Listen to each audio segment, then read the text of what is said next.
Assalamu alaikum and welcome to day 24 of my 30 days of parenting for a peaceful Ramadan. Today I'd like to talk to you about mumming and how you do that. I know that this is, well, we've been talking about it for the last, 23 days, and specifically parenting during Ramadan and specifically parenting for a peaceful Ramadan. But today I'd like to talk to you about what that means for you, what mumming is for you, what parenting is for you, how that plays out in your life, whether you're a working mum, a part-time working mum, a stay-at-home mum, a mum that has help, a mum that has no help, a single mum, married mum, in a blended family, however it is that you do your mumming.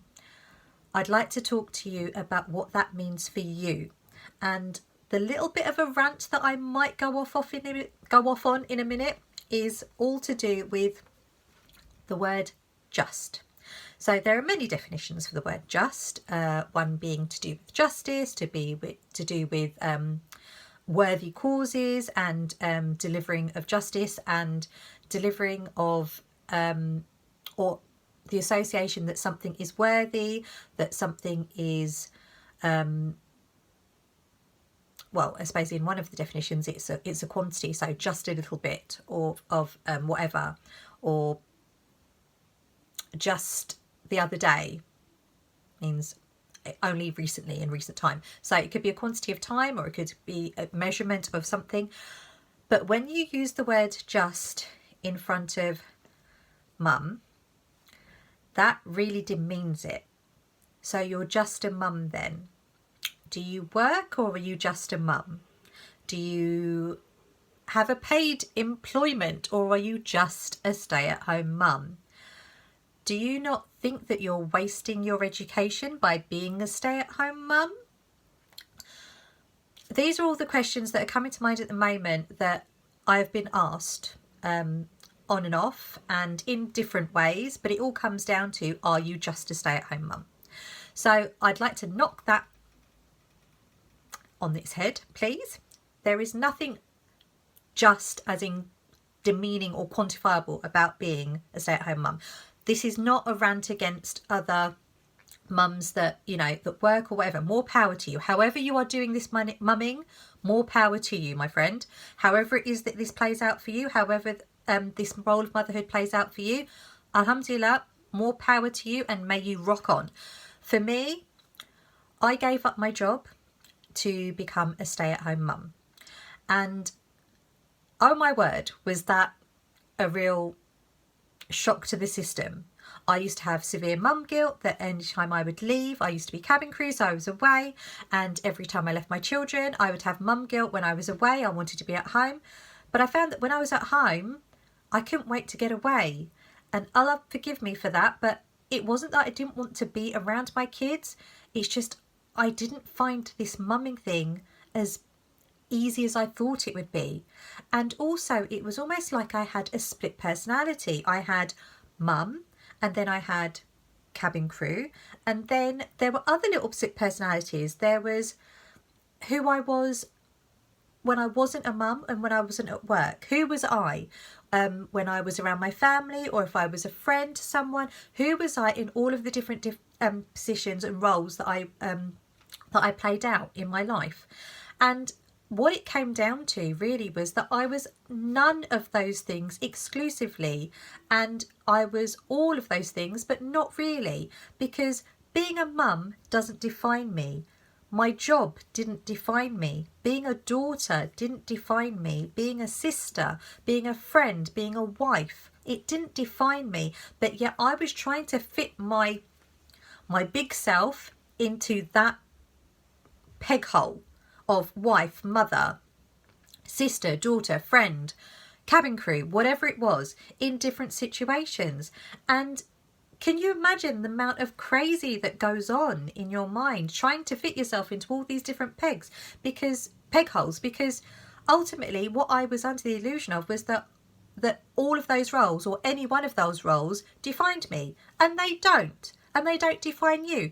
So we're going to go off on a little bit of a tangent on this one. The first point I wanted to make is there is nothing just about being a mum, whether you're a stay-at-home mum or however you do this mumming. And if anyone says that to you, well then that says more about them than it does about you. As a mum, how many roles do you fill? Project management, conflict resolution, hospitality, spiritual and educational guide, crowd control. If you've got more than one child, referee. If you've got one child, patience of a saint, or however that plays out in a role. I'm sure that you could probably comment below all of the different roles that you fulfill as just a mum, and how many of those attributes are needed in the rest of your life. I mean, if you can deal with a 3-year-old throwing a tantrum over the wrong colour sweet being given to them, you can deal with anything. If you can deal with having to get up several times in the night to deal with a child that has been ill, to deal with a child that's been sick, to deal with your own sickness, to deal with your own tiredness, then you can, if you can get through the night and still function the next day, you can deal with anything the world throws at you. So subhanAllah, these things that a mum, these superpowers that mumming brings out in you, you can take that to the world. And seriously, that's why women should be ruling the world. But again, I'm going off on one. But bringing it back to, what am I bringing it back to? I've lost my train of thought now.